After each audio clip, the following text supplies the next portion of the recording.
Today, we'll cover how IBM's Batavia project is working to make blockchain technology a critical component of the supply chain and how that could impact your business. We'll also take a look at the relationship between Whole Foods and their suppliers after the Amazon acquisition. Plus, we'll see why supplier organizations are more open to invoice financing today compared to, say, 2 or 3 years ago. Next, on this edition of The Savvy Report.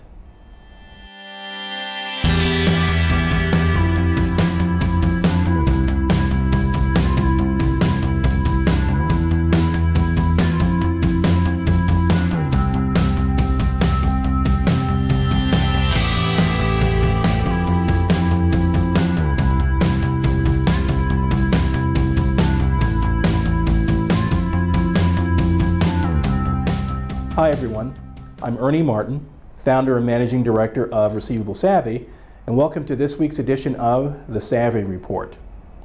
IBM, along with a consortium of companies, including Bank of Montreal, CaixaBank, Commerzbank, Erste Group, and UBS, developed Batavia, a new blockchain-based global trade finance platform for the purpose of handling trade agreements between suppliers and buyers. The first pilot transactions were recently completed on the platform and involved moving cars from Germany to Spain, as well as textile raw materials for furniture production from Austria to Spain. So, what is this all about? Batavia was developed to act as an open ecosystem built on the IBM blockchain platform. Such an ecosystem is designed to facilitate the arranging, securing, and financing of international trade transactions. Batavia is also designed to cover the end-to-end process of a trade. So when a transaction occurs, Batavia will close out the trade agreement, initiate and execute a smart payment, record all transactions in the blockchain of the buyer and the seller. The fascinating thing about this platform is that it can be tied to key events in the supply chain and can integrate track and trace as well as risk management tools. Imagine completing a transaction with a customer and not having to submit an invoice, but also not having to worry about if and when the payment will be made. The Batavia platform will do all of that. But this is really the nature of blockchain technology that features smart contracts and smart payments. If you're familiar with blockchain at all, the technology that's involved there, then you know that transactions are recorded in a non-centralized ledger. So not only will it be completely transparent to relevant parties, it's not possible to alter the ledger and thus introduce fraud. So how might this impact your small, mid-sized, or large business? Well, it's simple. If your organization has a relationship with a customer that will operate on the Batavia platform, then it's likely you'll find yourself conducting trade on that platform as well. Now, is this a good thing or is this a bad thing for suppliers? Well, in and of itself, blockchain technology can be a significant benefit to both customers and suppliers. It is transparent, it will ultimately make transactions much simpler, and a supplier that traditionally waits for payment from a customer an invoice or wonder about that payment at all after executing the order. The blockchain will do that automatically. So in short, it will cut down on manual intervention, fraud, uncertainty around payment, and a few other things as well. But sometimes blockchain is sort of perceived somewhat like artificial intelligence. It's a great technology, but people think the machines will take all of our jobs and kill us. In all seriousness, any technology can be either a benefit or a hindrance. It depends on how it's used and who's directing its use. With Batavia, IBM is helping to make commerce easier, faster, and more transparent. As you may have heard, last year, Amazon.com, the giant online retailer, acquired Whole Foods for about $13.5 billion. No one was sure what to expect with the purchase. Would prices go up? Would prices go down? Would customers now be able to buy Whole Foods related products on Amazon? Well, here we are, about 8 months later, and we're starting to see the changes Amazon is implementing, specifically as it relates to suppliers. There was so much uncertainty about how suppliers would navigate the new Whole Foods environment that the company met with many of its largest suppliers in March at its headquarters in Austin, Texas, to unveil some of its new strategies. There are 3 significant changes suppliers have noticed at Whole Foods. First, Amazon Prime members will receive discounts and additional savings on certain Whole Foods items, much of which must be supported by the supplier. Second, the fees suppliers are charged by Whole Foods to feature their products in high traffic areas will increase. In relation to this, Whole Foods is also asking suppliers to cut prices in order to earn space in their stores. The request for price cuts is the grocer's attempt to be more competitive in light of fierce competition emerging from traditional grocery stores. But this initiative started well before the Amazon acquisition. Third, Whole Foods has taken on the responsibilities that large brokerage networks used to handle on behalf of the suppliers, such as making sure promotions and pricing were managed properly.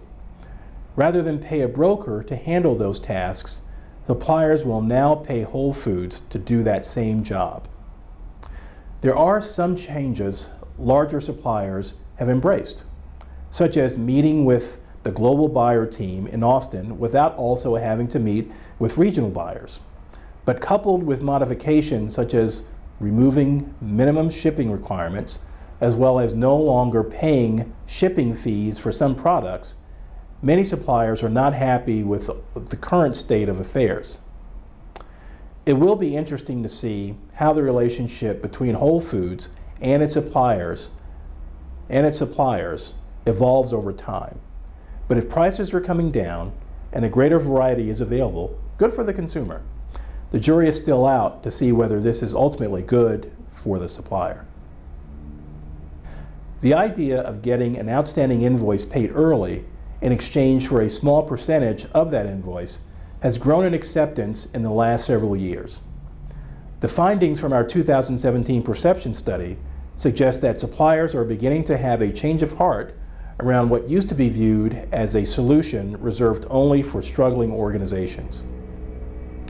In 2015, only 23% of suppliers responding to our study indicated they were open to taking early payment directly from a customer, while 62% said they were opposed to the idea. Compare those numbers to the results from our 2017 study, where 71% of suppliers were now open to taking early payment directly from customers, but only 11% were opposed to it. The appetite for early payment directly from a customer mirrors somewhat the appetite for receiving early payment via a third-party provider. In 2015, only 8% of respondents indicated they were open to accepting early payment from a third-party provider, while 54% indicated they were not open to the idea. 2 years later, those numbers have almost completely flipped, with 53% saying they were now open to accepting early payment from a third-party provider and 23% indicating they were opposed to the idea. So, why the change? Well, I believe there are 3 factors driving the reversal. The first factor driving acceptance is the fact that the Great Recession of 2009-2010 is still having an impact.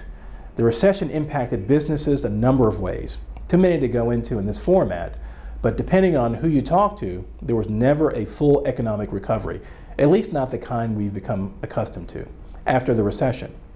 There were lingering challenges in terms of real economic growth, employment, and availability of business financing that appeared to hinder any progress.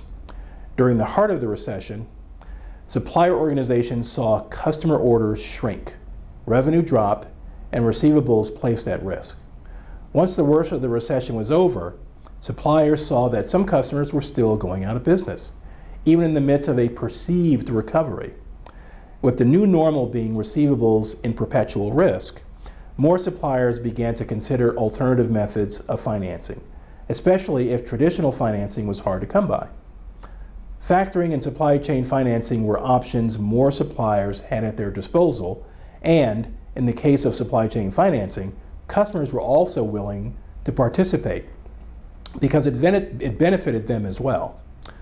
The second factor driving acceptance is the fact that customers continue to lengthen payment terms. In the wake of the recession, once customers were able to regain their financial footing, one holdover practice for customers was the lengthening of payment terms beyond what was the standard before the recession.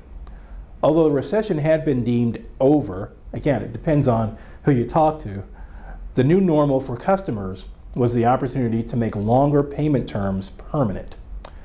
If 30-day terms were standard before the recession, then 45, 60, and even 90 days were now commonplace. This is simply driven by the fact that customers want to hold on to their cash longer, and this can be done by partnering with a supply chain financing or dynamic discounting solution provider, or they want to pay less on approved invoices.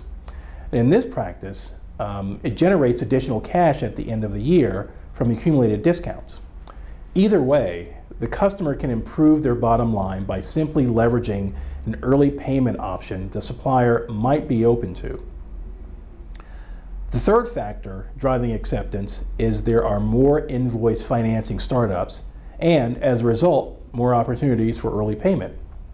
With more customers interested in offering invoice financing due to the revenue it generates, coupled with more fintech startups, more investments, and newer technology, supplier organizations are being inundated with opportunities to take early payment in order to increase cash flow and improve working capital. But it's not just startups getting in on the act. Asset-based lending and factoring are getting second looks as well. The notion of taking early payment is no longer seen solely as a desperate measure by a desperate supplier, but more as a strategic option for operating the organization at peak efficiency. So, what do these changes mean for supplier organizations that have a critical eye on the bottom line in light of all the early payment solutions available to them? Well, simply put, each company must make decisions about sales, customers, and outstanding receivables in ways that make sense to their organization. With that said, companies can leverage invoice financing strategically to address specific issues in their cash flow. Such strategies should be viewed as complementary to sound credit management, invoicing, and collections practices, not as a primary means to fund the organization. In other words, should invoice financing be used for every single invoice in every instance? Probably not. But if leveraged in a way that maximizes cash flow at select times, early payment on outstanding invoices can be a savvy option. No wonder more organizations are open to it. Well, that's it for this week's Savvy Report. Thank you so much for joining us, and we'll see you next time.